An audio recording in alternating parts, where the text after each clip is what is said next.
Hey, Boren, thank you so much for coming in and joining us today at his musician pool. So excited to interview you and just hear the story about your new music coming out. Thanks, man. I'm excited too. Yeah, so just to get a little bit of background, what got you interested into music in the first place?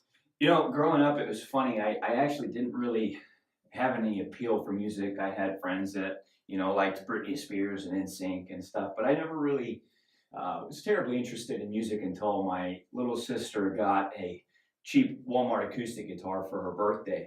And I just remember kind of plucking around and seeing like, wow, if I push this string in here and I pluck there, it makes this sound. And it was just fascinating to me. And I actually stole that guitar and I hid it in my closet, and I would play it secretly. She never missed it.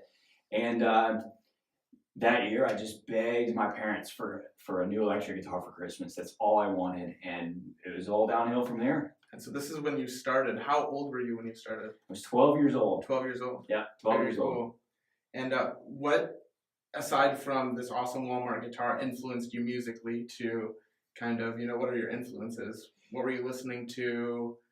What inspired you? So once that happened, she actually ended up getting a keyboard that Christmas as well, and then I stole the keyboard also. So then I have this new electric guitar I got for Christmas.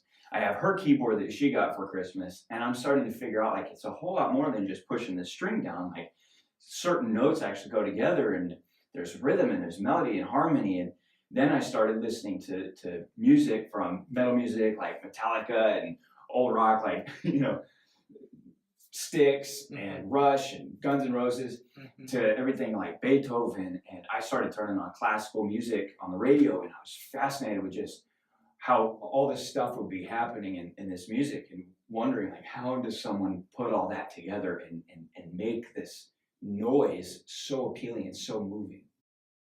Well, did you figure all that out on your own, or did you take lessons somewhere, or did you just put the pieces together? Honestly, I just was so fascinated with it that I started researching everything I could about music. I didn't take lessons, but I learned how to read and write music, sheet music.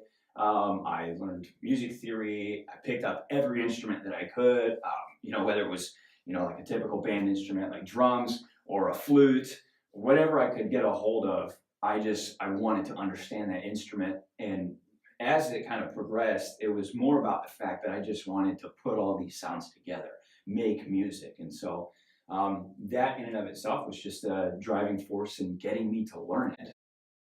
Very cool.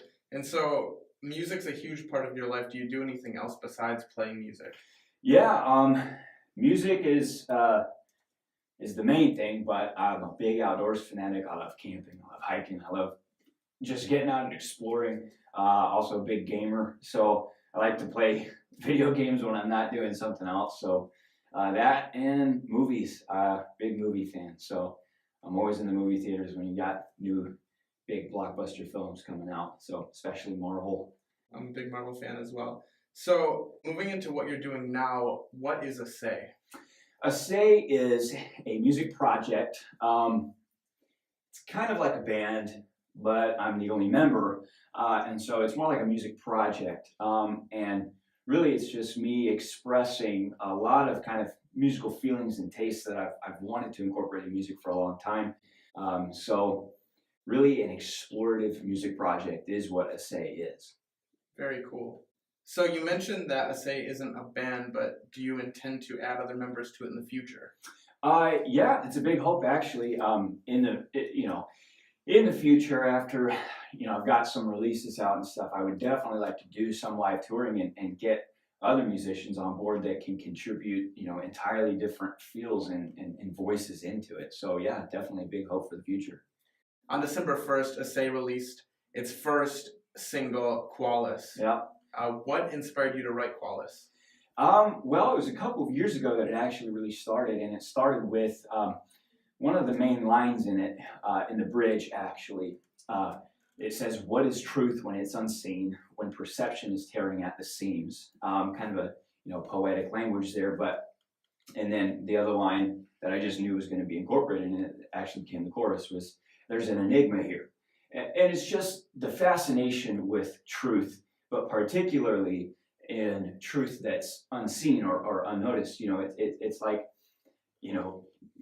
if something gigantic lived at the bottom of the ocean, but no one ever saw it, it's still there, right? And so it's kind of like searching those mysteries in an internal aspect, and especially pertaining to the Word and the Lord, and truth about who He is, and the mysteries in the Word. So that was kind of the initial inspiration of it, and from there it just grew into a greater inquiry of truth. Wow, that's awesome. Yeah, I've heard the song.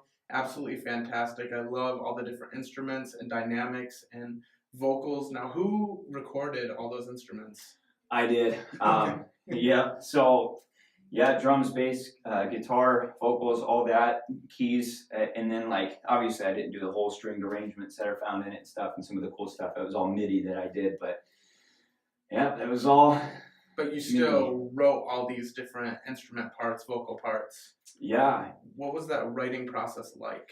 So, really, even though again it's kind of like a band feel, it feels like a band, I write it from a very orchestral kind of mindset. And what that means is I had the concept, right, that I talked about with the lyrics and what I was aiming for with this song. And then I go and I score the music, whether that be actually writing out ideas that I have on the sheet music or playing it on piano. Ultimately, it all ends up going into Logic Pro. And that's where I score everything. I'll actually write all the drum parts, write all the guitar parts, the vocal lines, all into MIDI, so that I can make sure it's all being arranged properly. And it's just one step at a time, really. But yeah, it all kind of grows from there. And then I take all that stuff that I, wrote and record it. That's very cool. So it's really cool to hear how all of that comes together and forms the song. It's this idea that you really work out all these individual parts and that are absolutely put together fantastic and sounds great. Thank you. Where can people hear this song? So Qualis is pretty much available everywhere. As far as streaming services, it's on Tidal, it's on Spotify, it's making its way to Pandora right now. That takes a little bit longer. It's on Apple Music. You can also get it on iTunes, Google Play, Amazon MP3. Basically, anywhere digital music is sold or streamed, you can get it. You can also get it at assaymusic.com for 50 cents as opposed to the typical 99-cent downloads for the other stores. So you can go there for a nice little deal. Very cool. So what's next for Assay? What's next? Well, Qualis just released, and the next thing is the EP. So not too many details that are public about that yet, but it will be a 6-song EP, and aiming to release that around the first few months of the year, early spring. So, and then after that, I've already got concepts for even what's after that, but still pretty early. Awesome. I love what I've heard with Qualis, and I'm really excited to hear the rest of the EP when it comes out. Thank you so much for joining us today. Hey, no problem. Thanks for having me. It's been awesome learning all about Assay. Yeah, thank you.